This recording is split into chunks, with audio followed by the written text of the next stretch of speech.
Sejauh studi dan pengalaman saya sendiri, suara robot text-to-speech itu bisa digunakan untuk jenis video apapun. Sepanjang video itu membutuhkan narasi atau suara orang berbicara. Baik video edukasi, video hiburan, video tutorial, video review, video reaction, video gaming, bahkan juga video-video iklan. Baik untuk video YouTube, video TikTok, Instagram, Facebook dan seterusnya dimanapun video itu ingin kita publikasikan.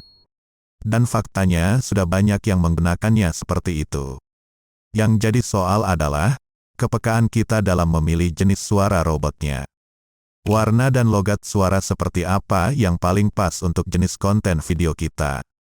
Kemudian mengedit hasil rekamannya agar semakin terdengar natural dan ekspresif seperti layaknya manusia berbicara.